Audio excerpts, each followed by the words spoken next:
Chapter 33. Jacob looked up, and there was Esau coming with his 400 men. So he divided the children among Leah, Rachel, and the 2 maidservants. He put the maidservants and their children in front, Leah and her children next, and Rachel and Joseph in the rear. He himself went on ahead and bowed down to the ground 7 times as he approached his brother. But Esau ran to meet Jacob and embraced him. He threw his arms around his neck and kissed him, and they wept. Then Esau looked up and saw the women and children. "Who are these with you?" he asked. Jacob answered, "They are the children God has graciously given your servant." Then the maidservants and their children approached and bowed down. Next, Leah and her children came and bowed down. Last of all came Joseph and Rachel, and they too bowed down. Esau asked, "What do you mean by all these droves I met?" "To find favor in your eyes, my lord." he said. But Esau said, "I already have plenty, my brother. Keep what you have for yourself." "No, please," said Jacob. "If I have found favor in your eyes, accept this gift from me. For to see your face is like seeing the face of God. Now that you have received me favorably, please accept the present that was brought to you. For God has been gracious to me, and I have all I need." And because Jacob insisted, Esau accepted it. Then Esau said, "Let us be on our way. I'll accompany you." But Jacob said to him, "My lord knows that the children are tender, and that I must care for the ewes and cows that are nursing their young. If they are driven hard just one day, all the animals will die. So let my lord go on ahead of his servant, while I move along slowly at the pace of the droves before me and that of the children, until I come to my lord in Seir." Esau said, "Then let me leave some of my men with you." "But why do that?" Jacob asked. "Just let me find favor in the eyes of my lord." So that day Esau started on his way back to Seir. Jacob, however, went to Succoth, where he built a place for himself and made shelters for his livestock. That is why the place is called Succoth. After Jacob came from Paddan-aram, he arrived safely at the city of Shechem in Canaan and camped within sight of the city. For 100 pieces of silver he bought from the sons of Hamor, the father of Shechem, the plot of ground where he pitched his tent. There he set up an altar and called it El Elohe Israel. Chapter 4. Again Jesus began to teach by the lake. The crowd that gathered around him was so large that he got into a boat and sat in it out on the lake, while all the people were along the shore at the water's edge. He taught them many things by parables, and in his teaching said, "Listen, a farmer went out to sow his seed. As he was scattering the seed, some fell along the path, and the birds came and ate it up. Some fell on rocky places, where it did not have much soil. It sprang up quickly because the soil was shallow.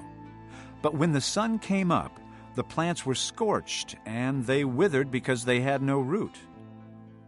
Other seed fell among thorns, which grew up and choked the plants, so that they did not bear grain. Still other seed fell on good soil. It came up, grew and produced a crop, multiplying 30, 60, or even 100 times." Then Jesus said, "He who has ears to hear, let him hear." When he was alone, the 12 and the others around him asked him about the parables. He told them, "The secret of the kingdom of God has been given to you. But to those on the outside, everything is said in parables, so that they may be ever seeing but never perceiving, and ever hearing but never understanding. Otherwise they might turn and be forgiven." Then Jesus said to them, "Don't you understand this parable? How then will you understand any parable? The farmer sows the word. Some people are like seed along the path where the word is sown. As soon as they hear it, Satan comes and takes away the word that was sown in them. Others, like seed sown on rocky places, hear the word and at once receive it with joy. But since they have no root, they last only a short time.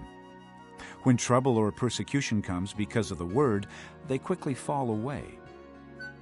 Still others, like seed sown among thorns, hear the word, But the worries of this life, the deceitfulness of wealth, and the desires for other things come in and choke the word, making it unfruitful. Others, like seed sown on good soil, hear the word, accept it, and produce a crop, 30, 60, or even 100 times what was sown. He said to them, Do you bring in a lamp to put it under a bowl or a bed? Instead, don't you put it on its stand? For whatever is hidden is meant to be disclosed, and whatever is concealed is meant to be brought out into the open. If anyone has ears to hear, let him hear. Consider carefully what you hear. he continued. With the measure you use, it will be measured to you, and even more. Whoever has will be given more. Whoever does not have, even what he has, will be taken from him. He also said, This is what the kingdom of God is like. A man scatters seed on the ground. Night and day, whether he sleeps or gets up, the seed sprouts and grows, though he does not know how. All by itself the soil produces grain. First the stalk, then the head, then the full kernel in the head. As soon as the grain is ripe, he puts the sickle to it, because the harvest has come. Again he said, What shall we say the kingdom of God is like? Or what parable shall we use to describe it? It is like a mustard seed, which is the smallest seed you plant in the ground. Yet, when planted, it grows and becomes the largest of all garden plants, with such big branches that the birds of the air can perch in its shade. With many similar parables, Jesus spoke the word to them, as much as they could understand. He did not say anything to them without using a parable. But when he was alone with his own disciples, he explained everything. That day, when evening came, he said to his disciples, Let us go over to the other side. Leaving the crowd behind, they took him along just as he was in the boat. There were also other boats with him. A furious squall came up, and the waves broke over the boat, so that it was nearly swamped. Jesus was in the stern, sleeping on a cushion. The disciples woke him and said to him, Teacher, don't you care if we drown? He got up, rebuked the wind, and said to the waves, Quiet! Be still! Then the wind died down, and it was completely calm. He said to his disciples, Why are you so afraid? Do you still have no faith? They were terrified and asked each other, Who is this? Even the wind and the waves obey him. Chapter 9. On the 13th day of the 12th month, the month of Adar, the edict commanded by the king was to be carried out. On this day the enemies of the Jews had hoped to overpower them, but now the tables were turned, and the Jews got the upper hand over those who hated them. The Jews assembled in their cities in all the provinces of King Xerxes to attack those seeking their destruction. No one could stand against them, because the people of all the other nationalities were afraid of them. And all the nobles of the provinces, the satraps, the governors, and the king's administrators helped the Jews, because fear of Mordecai had seized them. Mordecai was prominent in the palace. His reputation spread throughout the provinces, and he became more and more powerful. The Jews struck down all their enemies with the sword, killing and destroying them, and they did what they pleased to those who hated them. In the citadel of Susa, the Jews killed and destroyed 500 men. They also killed Parshandatha, Dalphon, Aspatha, Boratha, Adalia, Aridatha, Parmashta, Arasai, Aradai, and Visatha, the 10 sons of Haman, son of Hammedatha, the enemy of the Jews. But they did not lay their hands on the plunder. The number of those slain in the citadel of Susa was reported to the king that same day. The king said to Queen Esther, The Jews have killed and destroyed 500 men and the 10 sons of Haman in the citadel of Susa. What have they done in the rest of the king's provinces? Now what is your petition? It will be given you. What is your request? It will also be granted. If it pleases the king, Esther answered, give the Jews in Susa permission to carry out this day's edict tomorrow also. and let Haman's 10 sons be hanged on gallows. So the king commanded that this be done. An edict was issued in Susa, and they hanged the 10 sons of Haman. The Jews in Susa came together on the 14th day of the month of Adar, and they put to death in Susa 300 men, but they did not lay their hands on the plunder. Meanwhile, the remainder of the Jews who were in the king's provinces also assembled to protect themselves and get relief from their enemies. They killed 75,000 of them, but did not lay their hands on the plunder. This happened on the 13th day of the month of Adar, and on the 14th they rested and made it a day of feasting and joy. The Jews in Susa, however, had assembled on the 13th and 14th, and then on the 15th they rested and made it a day of feasting and joy. That is why rural Jews, those living in villages, observe the 14th of the month of Adar as a day of joy and feasting, a day for giving presents to each other. Mordecai recorded these events, and he sent letters to all the Jews throughout the provinces of King Xerxes, near and far, to have them celebrate annually the 14th and 15th days of the month of Adar, as the time when the Jews got relief from their enemies, and as the month when their sorrow was turned into joy, and their mourning into a day of celebration.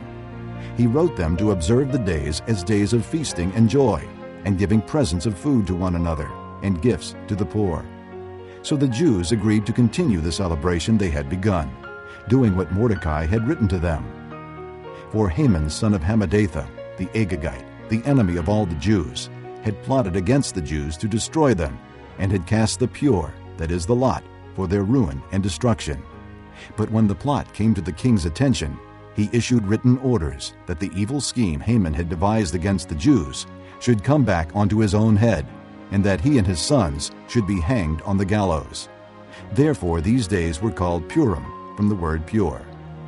Because of everything written in this letter, and because of what they had seen and what had happened to them, the Jews took it upon themselves to establish the custom that they and their descendants, and all who joined them, should without fail observe these 2 days every year, in the way prescribed and at the time appointed.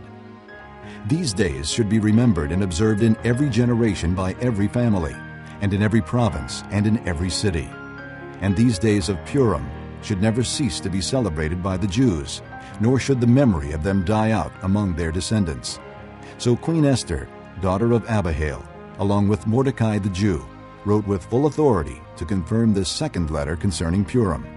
And Mordecai sent letters to all the Jews in the 127 provinces of the kingdom of Xerxes, words of goodwill and assurance, to establish these days of Purim at their designated times, as Mordecai the Jew and Queen Esther had decreed for them, and as they had established for themselves and their descendants in regard to their times of fasting and lamentation. Esther's decree confirmed these regulations about Purim, and it was written down in the records. Chapter 10. King Xerxes imposed tribute throughout the empire, to its distant shores, and all his acts of power and might, together with a full account of the greatness of Mordecai, to which the king had raised him. Are they not written in the book of the annals of the kings of Media and Persia? Mordecai the Jew was second in rank to King Xerxes, preeminent among the Jews, and held in high esteem by his many fellow Jews, because he worked for the good of his people, and spoke up for the welfare of all the Jews. Chapter 4. What then shall we say that Abraham our forefather discovered in this matter? If, in fact, Abraham was justified by works, he had something to boast about, but not before God. What does the Scripture say? Abraham believed God, and it was credited to him as righteousness. Now when a man works, his wages are not credited to him as a gift, but as an obligation. However, to the man who does not work, but trusts God who justifies the wicked, his faith is credited as righteousness. David says the same thing when he speaks of the blessedness of the man to whom God credits righteousness apart from works. Blessed are they whose transgressions are forgiven, whose sins are covered. Blessed is the man whose sin the Lord will never count against him. Is this blessedness only for the circumcised, or also for the uncircumcised? We have been saying that Abraham's faith was credited to him as righteousness. Under what circumstances was it credited? Was it after he was circumcised or before? It was not after, but before. And he received the sign of circumcision, a seal of the righteousness that he had by faith while he was still uncircumcised. So then he is the father of all who believe, but have not been circumcised, in order that righteousness might be credited to them. And he is also the father of the circumcised, who not only are circumcised, but who also walk in the footsteps of the faith that our father Abraham had before he was circumcised. It was not through law that Abraham and his offspring received the promise that he would be heir of the world, but through the righteousness that comes by faith. For if those who live by law are heirs, faith has no value, and the promise is worthless, because law brings wrath. And where there is no law, there is no transgression. Therefore, the promise comes by faith, so that it may be by grace and may be guaranteed to all Abraham's offspring, not only to those who are of the law, but also to those who are of the faith of Abraham. He is the father of us all. As it is written, I have made you a father of many nations. He is our Father in the sight of God, in whom he believed, the God who gives life to the dead and calls things that are not as though they were.